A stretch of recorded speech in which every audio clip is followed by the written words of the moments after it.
Segunda parte del comentario del libro Retromanía de Simon Reynolds, subtitulado La adicción del pop a su propio pasado.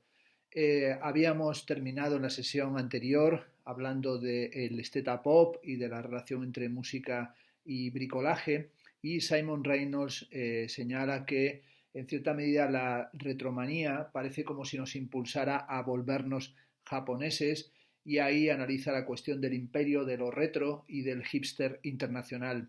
Roland Barthes llamó a Japón el imperio de los signos y escribió un maravilloso libro sobre ese país, sobre Japón, además en un viaje en el que obviamente él no sabía japonés y todo le llamaba la atención, todo le atraía, todo terminaba por fascinarlo, con independencia de que propiamente no entendiera lo que significaba. Uno podría tomar, como hace Simon Reynolds, el título del libro de Roland Barthes y hablar de el imperio de lo retro. Y así va a indicar cómo hay hoy un imperio retromaniaco al que le falta el énfasis en la originalidad, y la obsesión con los detalles se va a ir fusionando con el consumismo rampante del gran boom económico japonés que se produjo en finales de los 80 y en los años 90, un movimiento musical con artistas como Kaimi Karie, con Fantastic Practice Machine, Buffalo Doctor y muchos otros, colectivamente identificados como Shibuya Kei, o así se calificaban en los medios japoneses. Los Flippers Guitar fueron, por ejemplo, el grupo Shibuya Kei fundacional. Ahí podría también ponerse todo esto en relación con la coronación del Shibuya Kei, que se produce con Fantasmas de Cornelius en el año 97, y como advierte Simon Reynolds, los jóvenes hipster japoneses de clase media fueron pioneros en esta actividad extremadamente sutil y cuidadosa de desplegar un proceso constante curatorial. Uno, dice en la página 194 de este libro, puede encontrar esta clase de curador creativo, esta bohemia peyorativamente conocida como hipster, en cualquier ciudad del mundo desarrollado, que sea lo suficientemente grande y opulenta como para tener una clase media alta de tamaño decente. El Shibuya Kei tiene que ver con el pastiche, el plagio y la absoluta liberación de las anclas de la geografía y de la historia. Es una manifestación de toda esa estética del reprocesamiento de la cultura. Y como verdaderos imperialistas, dirá Simon Reynolds, los hipsters postmodernos carecen de todo poder generador de cultura. Es por eso que no viven en una cultura, sino en una civilización, para usar la dicotomía que ya estableciera Oswald Spengler en su libro La decadencia de Occidente. Sin duda, la civilización precede a la decadencia. Y ahí advierte Simon Reynolds que cuando la música es un reflejo del conocimiento esotérico, en vez de una urgencia expresiva, su valor se vacía fácilmente. Retromanía es en cierto sentido el retrato del artista como consumidor, y sobre todo es una peripecia estético-musical, cultural, por todos los modos de la recombinación, el reciclaje, el bricolaje, y también por ese elemento central de la estética posmoderna, como estableciera Fredric Jameson en su famoso ensayo sobre el posmodernismo, la lógica cultural del capitalismo tardío, que es la cuestión de la parodia y del pastiche. Toda esa dimensión de parodia y de pastiche se puede encontrar, por ejemplo, también en LCD Sound System, en Losing My Edge, y cómo este grupo es un grupo cool, que lo que tiene al frente es propiamente un curator, un curador. Ahí aparece en LCD Sound System, en Losing My Age, todo un lamento, que es el lamento típico del cool hunter, agónicamente consciente de que está perdiendo vigencia, puesto que los más jóvenes superan sin duda su saber recóndito y a su vez establecen puntos de referencia estéticos todavía más oscurantistas. En este sentido es una especie de hilarante autocrítica del propio hipsterismo. También Simon Reynolds va a llamar la atención sobre Mike T. Bosch, esa telecomedia británica de culto que es una singular sátira del hipsterismo, ambientada en Dalston, un área trendy del East London, centrado en dos músicos, Vince Noir y Horwan Moore, y es una reflexión sobre el revival de los 80. Els Songs es un híbrido entre el music hall y el techno, con un personaje cuco que canta el coro de Elements of the Past and Future, combining to make something not quite as good as either, y la frase rimada I had done funding the great, but now. Es en el fondo una serie sobre el final del imperativo de la originalidad, y es sin duda la lenta pero constante desaparición de aquel imperativo de la modernidad, del shock de lo nuevo, la necesidad de ser original, y sobre todo la asunción que estamos en la época del copiar y pegar. Y asumir esto sin angustia, de acuerdo con la teoría de la creatividad de Harold Bloom, tal y como la presenta en La angustia de las influencias, un poeta fuerte es aquel que sufre la potente influencia de un predecesor, pero resiste esa influencia, lucha contra ella con cada gramo de su peso y su capacidad artística. Se requiere, plantea Harold Bloom, una titánica lucha psicológica para parirse a uno mismo como artista, para que el descendiente deje de hacer ventriloquía con el predecesor muestro y encuentre su voz propia. Pero un poeta o un pintor o un músico débil simplemente es inundado, arrasado por la visión del predecesor. Simon Reynolds apuntará o advertirá que la angustia de las influencias no es lo único que ha desaparecido. La sensación de vergüenza por ser derivativo también se ha esfumado, y hasta los artistas relativamente innovadores se sienten cómodos incursionando en el pastiche y en el homenaje. Es decir, no hay ningún miedo a estar en una posición absolutamente epigónica. Es todo eso que se encuentra sin duda en lo que es una dimensión del retrochic de las mínimas diferencias. En el álbum de debut de XX, de quienes ganaron merecidamente el Mercury Prize en el 2010, con un fresco entramado de post-punk esquelético y sombrío dubstep, el track Infinity está ostensiblemente relacionado con las canciones de 1989, Witcher Game de Chris Isaak, y esa dimensión de retromanía, de apropiación, de reciclaje y de recuperación de lo ya realizado sin la búsqueda de originalidad es algo que está marcado por aquello que sucedía en el tema Infinity, porque Witcher Game es en sí mismo un tema retro-chic, sumamente estilizado. Es como una balada de los 50 pasada por el tamiz de las atmósferas lujosas de la música que hizo Roxy Music en la época de Avalon. En un número especial, recuerda Simon Reynolds, de la revista Art Forum del año 2003, dedicado a los años 80, el artista Mark Dion evocaba esta década, la década de los 80, como el momento en el que irrumpió la profunda sensación de que la vanguardia por fin había muerto. Para la generación anterior, la generación de los artistas de los 70, la idea de quién hizo algo primero todavía era importante, pero se plantea Mark Dion, ¿a quién le importa eso ahora? No hay nada que parezca más irrelevante. Si uno mira las estrellas posmodernas de comienzos de los años 80 como ABC, The Human League o Adam Ant, queda claro que su enfoque le debía muchísimo al glam rock, es decir, le debía prácticamente todo a David Bowie y a Roxy Music. En el año 1965, sobre todo la moda estaba marcada por la novedad y la estética, la poética, la ética del aquí y ahora.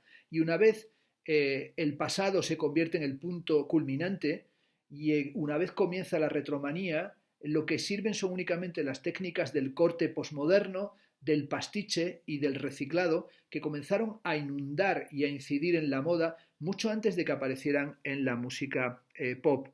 En su libro sobre la moda en Londres, Alistair O'Neill sostiene que existe un amplio acuerdo en cuanto a que fue en 1965 cuando la incesante novedad provocó un cambio de atención desde la innovación y la invención hacia el saqueo y la interpretación de los estilos históricos.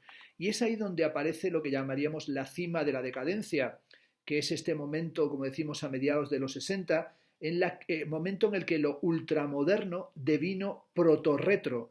Y esto está fascinantemente y hermosamente capturado en la película Blow Up, la película de Antonioni del año 1966, en la que el protagonista es precisamente un fotógrafo de moda que tiene una especie de mala conciencia encubierta, en la que pretende realizar una obra artística que sería una obra sobre la pobreza o sobre los empobrecidos, pero que tiene una doble moral estética, y que también finalmente va a descubrir a través de una fotografía accidental en un parque un pequeño detalle de una escena aparentemente amorosa que sin embargo es la escena del crimen. Y esta película es un recorrido a través del swinging London, es decir, de esta época que, como decimos, es una de las épocas cruciales, una especie de paraíso para los nostálgicos del momento culminante de las estéticas pop. También podemos advertir que hay una especie de emergencia también que sería la nostalgia del barro, el Nostalgia of Mud, y así Vivienne Westwood, una de las grandes referencias del movimiento y la indumentaria punk, se va a ir convirtiendo en una de las grandes diseñadoras historicistas de nuestra época, con sus colecciones de moda inspiradas en piratas, en vagabundos, y sobre todo cómo Vivienne Westwood va a volver sobre los estilos de los siglos XVI y XVII, y le dijo al New York Times en 1994 que creía que las cosas no mejoran solo por ir hacia adelante, incluso pueden empeorar. Lo moderno, dice Vivienne Westwood, es una cuestión que debemos abandonar. La moda, sigo con la cita de Vivienne Westwood, podría ser un importante indicador en el sentido de que existe algo intuitivo que la gente está buscando. Intuitivamente están volviendo a las cosas del pasado. Esa es la nostalgia of mode, la nostalgia of mode.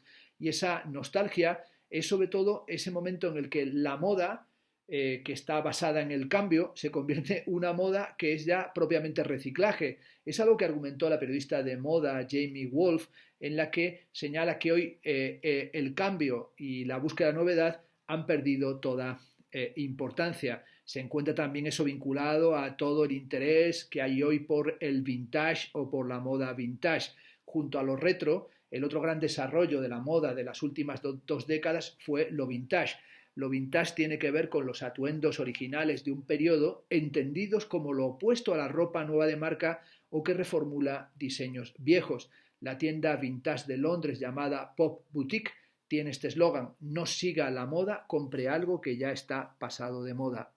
Kaya Silverman argumentó que el look vintage era un estilo vigorizante para las feministas, dado que les permitía oponerse a la moda en el sentido de haute couture, de alta costura, impuesto por la industria, sin negarse a los placeres de la autoexpresión a través del estilo. Al igual que lo retro, lo vintage puede rastrearse ya en los años 60, cuando los bohemios y los hippies rompieron con el tabú que pesaba sobre usar ropa de segunda mano que hasta entonces solamente llevaban puestas personas pobres que no podían comprar ropa nueva. También Simon Reynolds va a hablar de toda esta cuestión de los archivos de estilo. Según Elaine Showalter, el nuevo término para designar un guardarropa desbordante es archivo. Se trataría de resolver las propias aproximaciones eclécticas o la propia revisión o el modo en el que nos rezagamos en una forma de investigación, y sobre todo si uno no ha comprado seriamente, su archivo puede ser como una especie de exhibición retromaníaca por derecho propio. El individuo se transforma así, una vez más, en curador de su propia vida en estilo. No puede tirarse nada porque todo puede ponerse en algún momento de moda. Revirtiendo la observación de Elaine Showalter, la idea de que el guardarropas de un individuo puede ser redimensionado como una colección de vestimenta debidamente comisariada, podríamos decir que ese archivo oficia como un guardarropas que las bandas musicales revuelven a su antojo. Jean Cocteau, dijo que el arte produce cosas feas que frecuentemente se vuelven más hermosas con el tiempo. La moda, por su parte, produce cosas bellas que siempre se vuelven feas con el tiempo.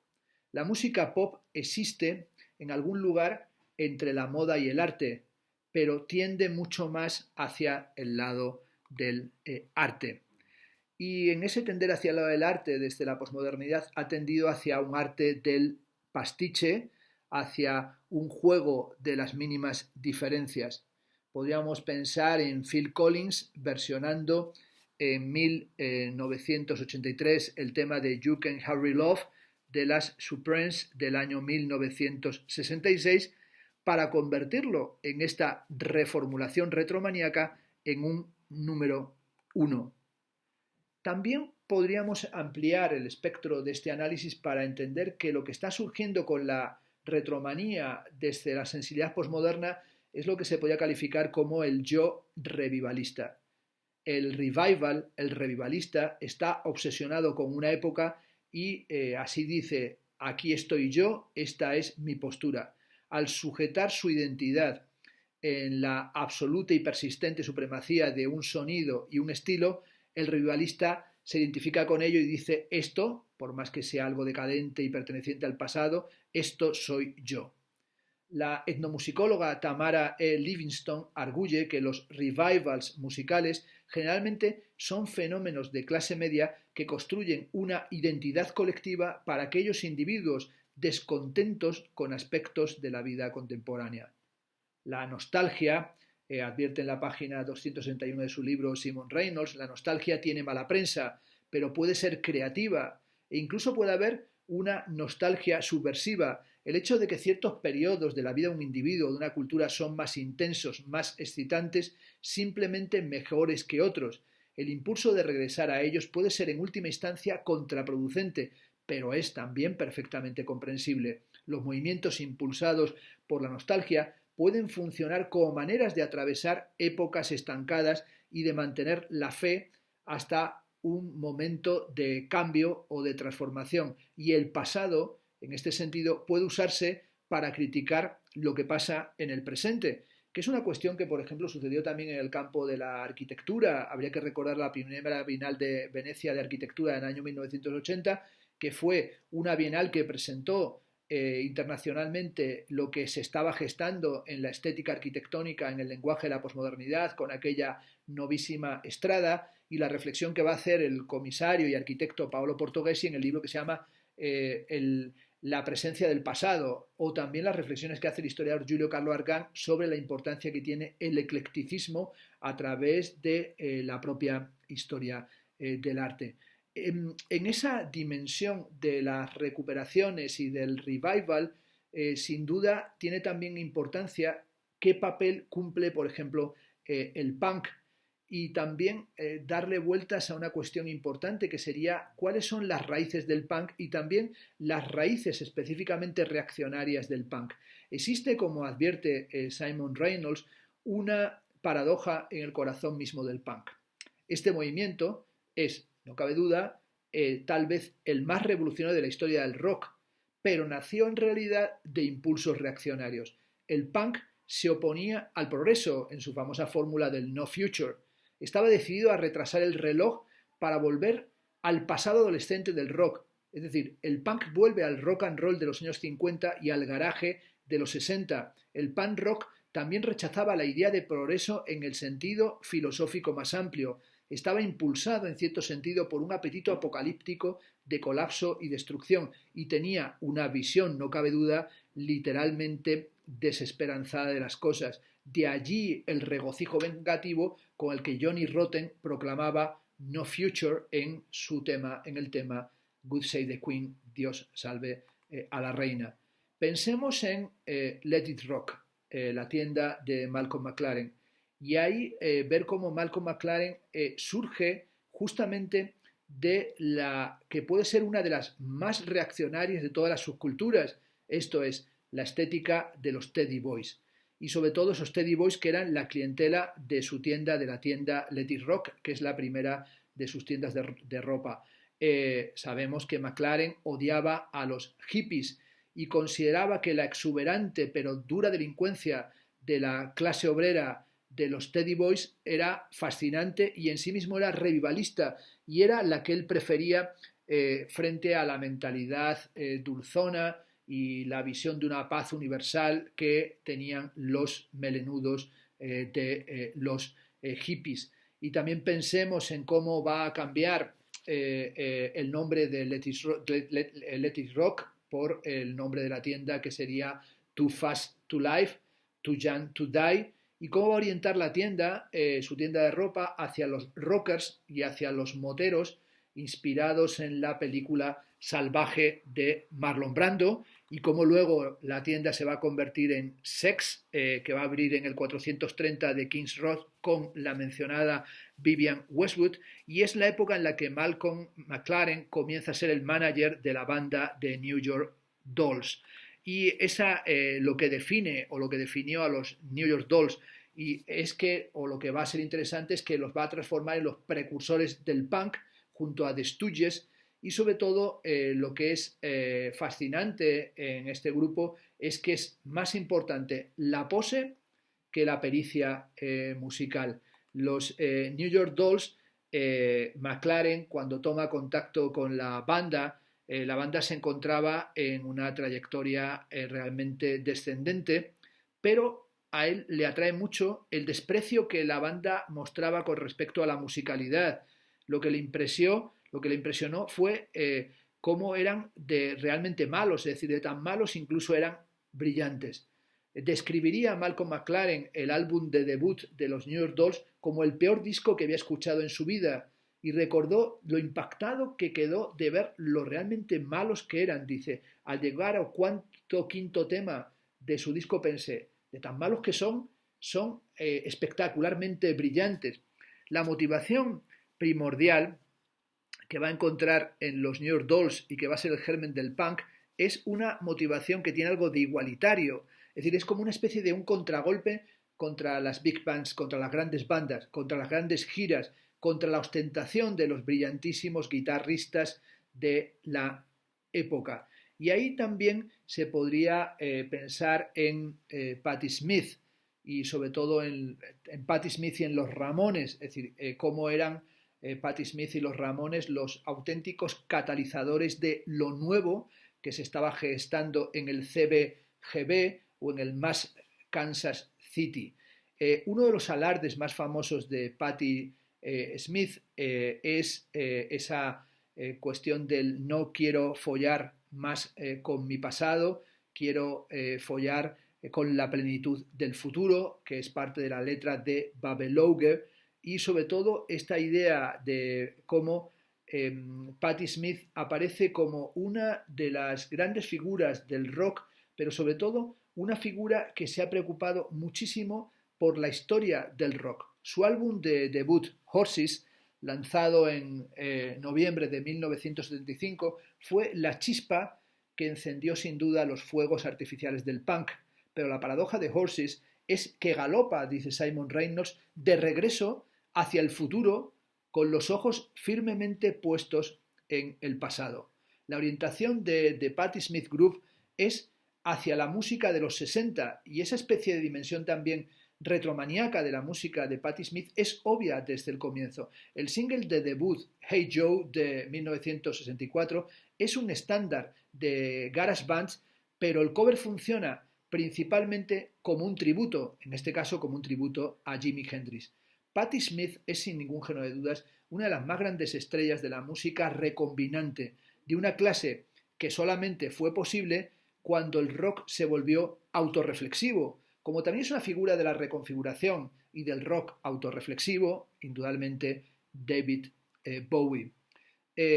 También podemos pensar en Born to Run de Bruce Springsteen. El disco salió como Horses de Patti Smith en 1975.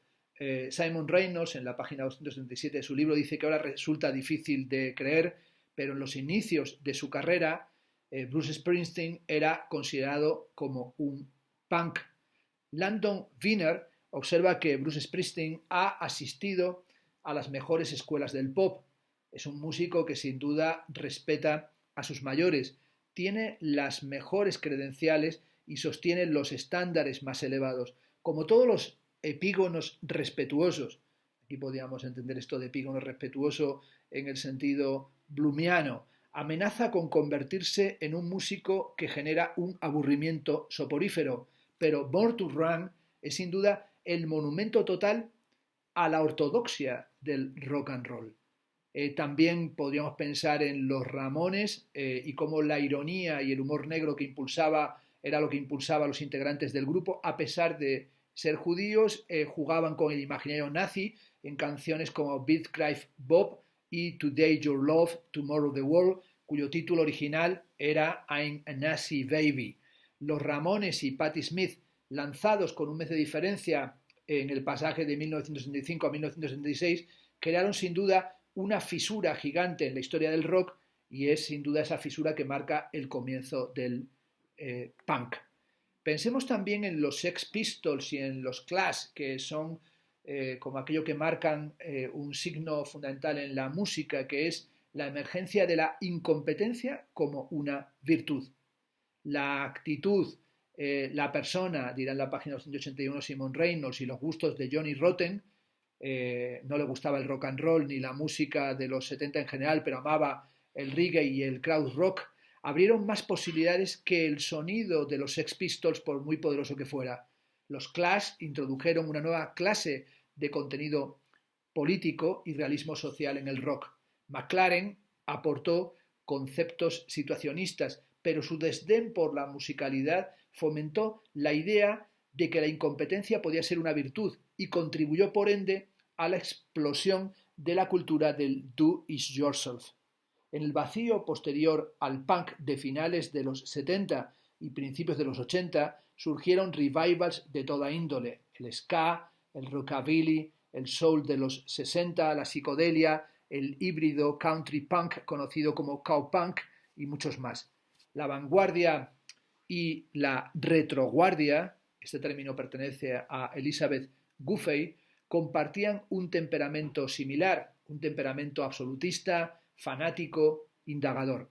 Estaban motivados por la insatisfacción con el presente y ambos, la vanguardia y la retroguardia, perseguían lo imposible, espejismos siempre destinados a escurrírsele más lejos en el futuro o más profundo en el pasado.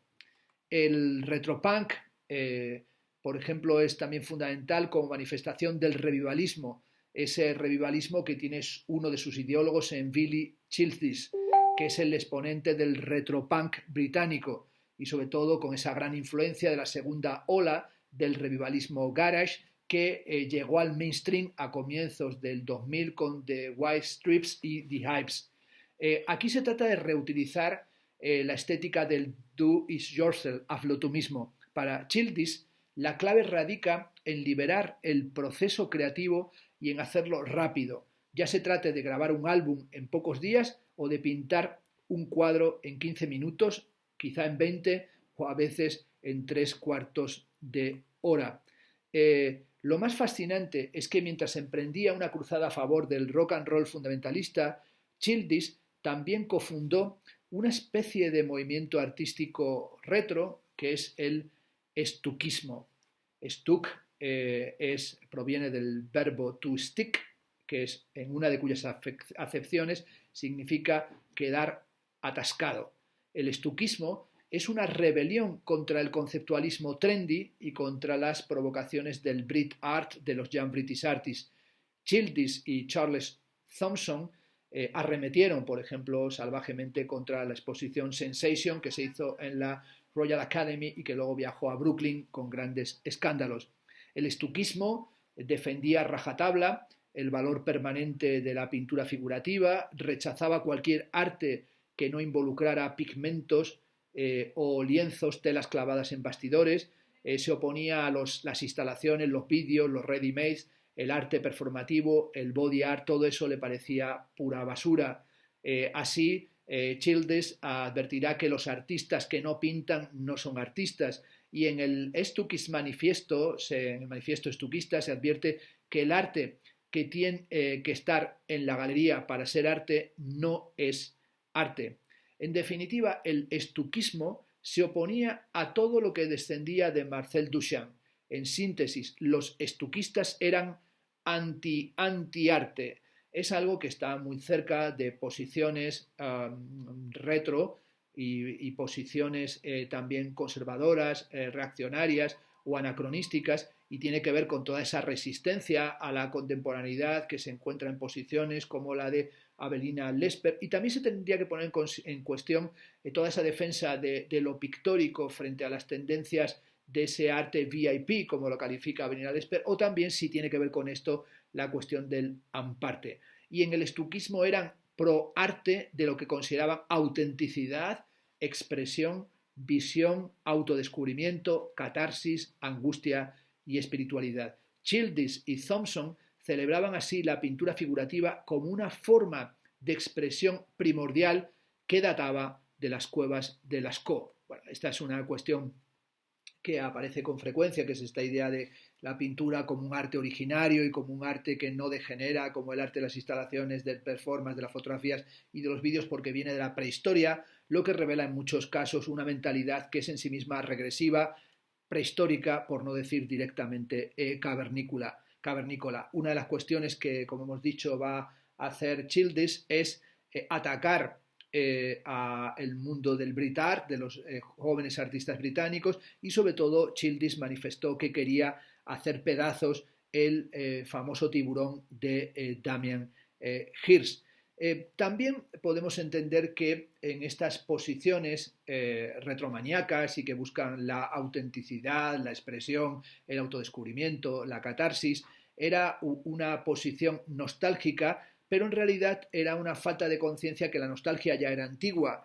En 1973, el año de lanzamiento de los New York Dolls o de Raw Power de los Stooges, Iggy Pop, fue también el año de lanzamiento de películas nostálgicas como American Graffiti y The Old Be the Day. Ese mismo año, John Lennon grabó su álbum de temas viejos que hicieron furor, Rock and Roll, cuyo lanzamiento finalmente sería postergado hasta 1975.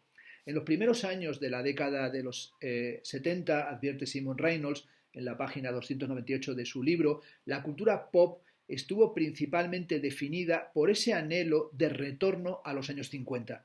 Hay una ola de nostalgia, por tanto, que se propagó más allá de la música y alcanzó también al cine y a la televisión.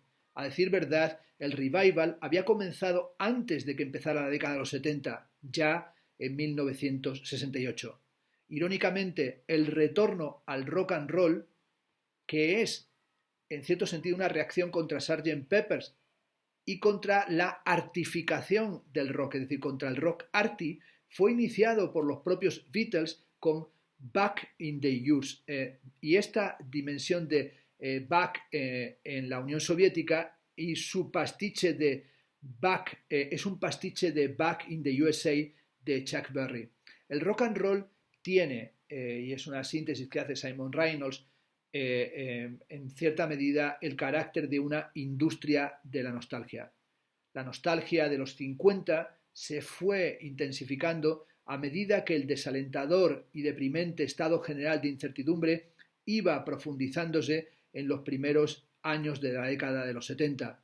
La película, por ejemplo, American Graffiti, que hemos mencionado, de George Lucas, combinaba la energía de Sha-Na-Na con un trasfondo de pérdida de la inocencia, y esta cuestión de la pérdida de la inocencia y toda esta ideología que allí latía de nostalgia convirtió esta película en un gran éxito. El póster y el eslogan de la película era una pregunta que era ¿dónde estabas en el 62? Y tiene que ver con toda esa dimensión de inocencia, de nostalgia, pero también de convertir la inocencia en una mercancía o en un producto precocinado, que se encuentra también en la tensión entre inocencia y exceso, o entre inocencia, nostalgia e histrionismo, que es algo que se encuentra ese histrionismo, por ejemplo, en Meat Loaf. Bat Out the Hell fue uno de los discos más importantes y más valorados del 78. El sonido de Gene Steinman, que seguía el modelo de Phil Spector, de la pared de sonido. Steinman consideraba que la médula de la música era la violencia y la histeria, y allí estaba Meat Loaf, considerado por alguno el Pavarotti del rock, un músico sensiblero, que en muchos momentos tiene algo de un músico radicalmente grotesco. Bueno, también podíamos terminar esta segunda parte, dejando todavía material para una tercera, hablando de los fantasmas del rock and roll. Va a decir en la página 325 de su libro Retromanía Simon Reynolds que algo le ocurrió al rock and roll y a los años 50 en los 80 y en los 90. El estilo perduró como algo que las bandas reactivaban periódicamente, casi siempre como una opción temporaria. Una canción específica como Crazy Little Thing Called Love de Queen o Twinkies by the Pool de Dire Straits, o quizás un álbum completo de ese estilo como los discos Rockabilly Doo-Wop de Robert Plant, Neil Young y Billy Joel. Pero el rock and roll ya no parecía capaz de aportar una identidad rebelde, algo que representara una toma de posición. Y con esta situación de los fantasmas del rock and roll terminamos esta segunda sesión, planteando algunas cosas en la tercera que grabaré pronto.